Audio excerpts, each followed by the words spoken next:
Mm, oh man, audio's bad, but man, I'm in the car. Audio's bad. NFL and NBC. Just watched the Chris Sims Mike Florio segment on the Jets. It was at the beginning. I thought Chris Sims was gonna go against them and say New England was gonna win, but he actually spoke the truth. He spoke the truth, and props to Chris Sims, man. I felt like he was like a Zach Wilson truther for a few weeks, but then and it felt like that for a while. But he keeps it 100. He keeps it 100. So Chris Sims, rock with you. It's the truth. It was a handful of the most dumbest throws, like the stupidest throws, man. The stupidest throws from Zach. And he came out the next week, in my opinion, against a better team and completely got rid of all that dumb shit. Really, like, got rid of it. He got rid of all the dumb shit. 72% completion percentage. Made some crucial throws. Play within the offense. Play within the scheme of the game. You could tell that he took the coaching really well. Play within the game plan of the game. To me, it shows that he learned. And to tell you the truth, he learned pretty fast. He was doing it well the few weeks prior.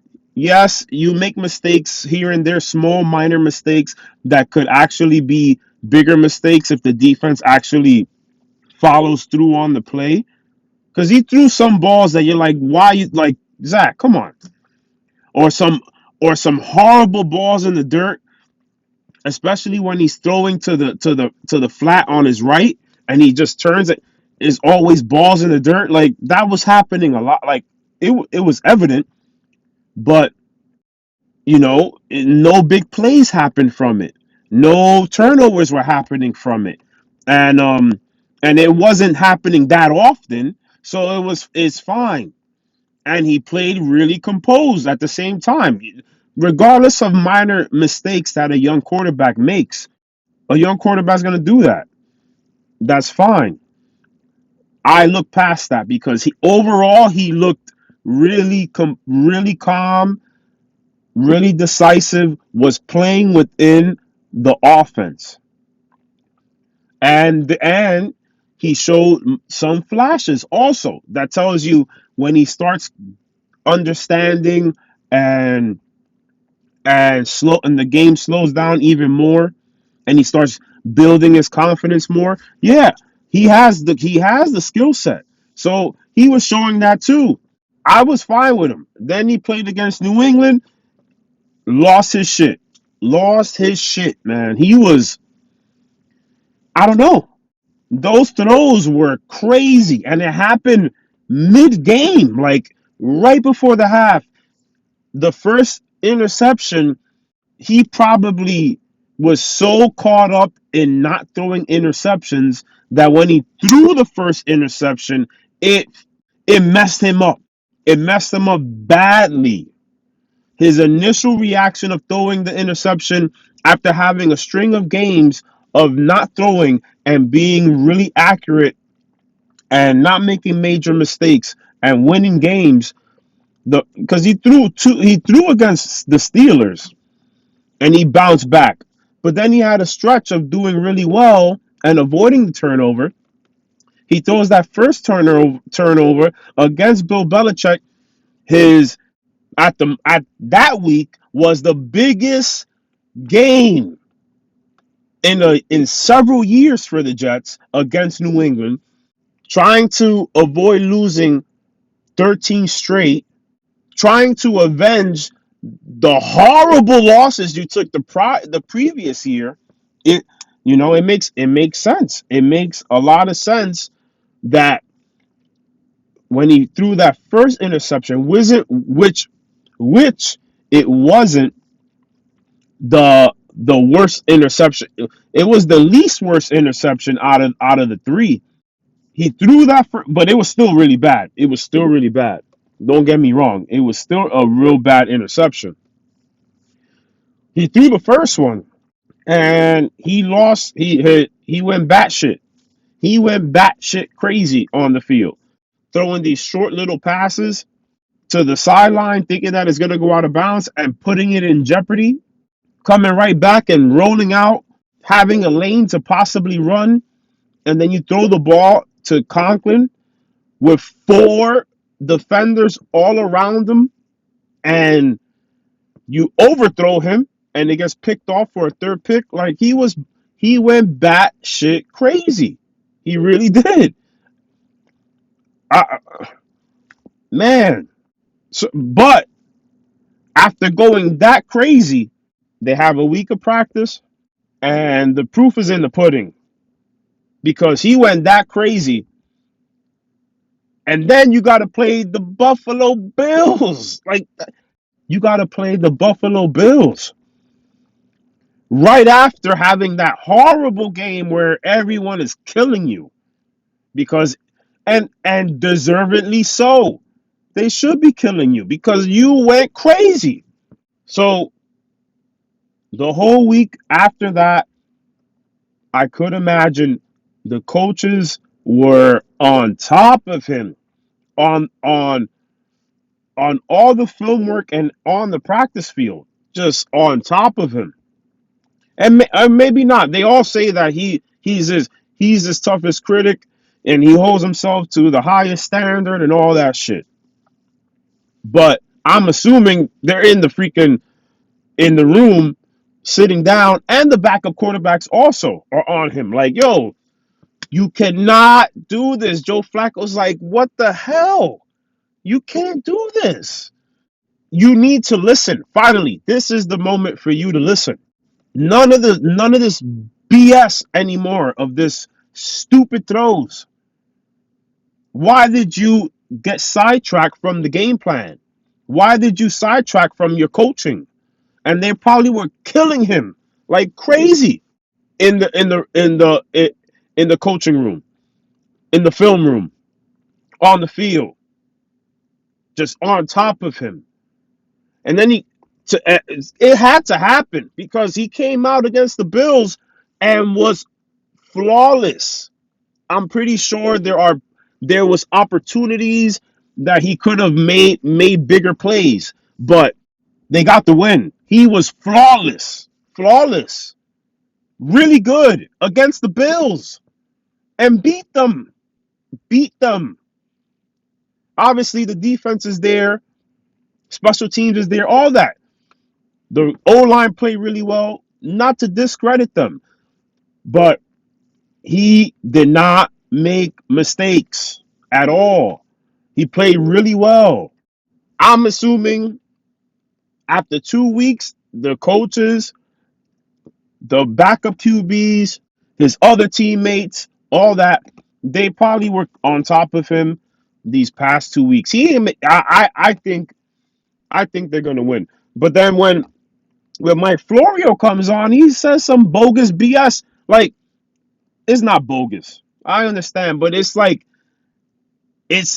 that segment on his part is the perfect uh, uh it's the perfect representation of the old thinking of the Jets. His segment was perfect on what the people that are not following the team that closely or are really dug deep in their traditional thinking of the team, because I don't think Mike Florio doesn't follow. They talk about this shit every freaking week, and they talk about it. They talk about him. They don't go fully all the way, but they go deep. They talk in depth. They really do. So I think he knows what he's talking about. I really do. I think he knows what he's talking about. But he's still stuck on the traditional mindset of the Jets.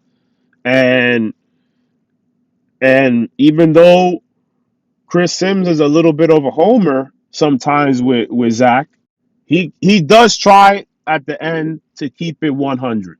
So I give him a lot of props because he is catching on. He is, and he's still a little slower than a a a dedicated 100% Jets fan.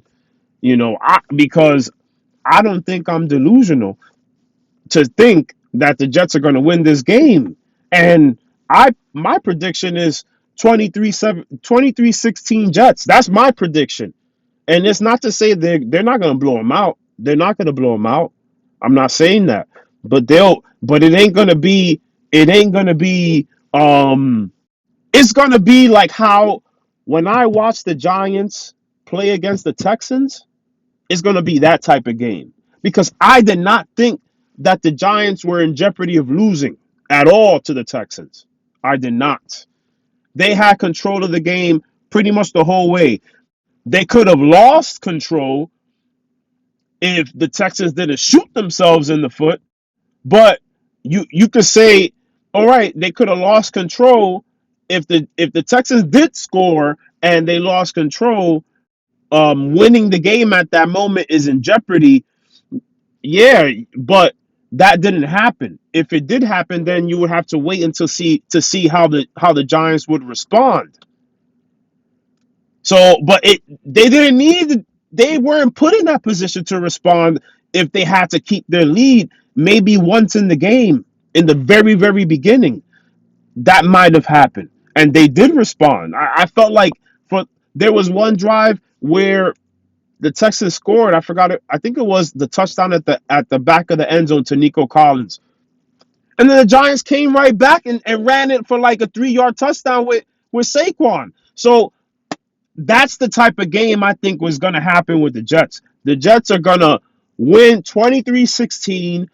It's not going to be like the Patriots didn't have an opportunity. They'll get their opportunity, but they're not going to succeed on those opportunities. I don't think so because the Jets are way they are a way better team in my opinion. They're a way better team.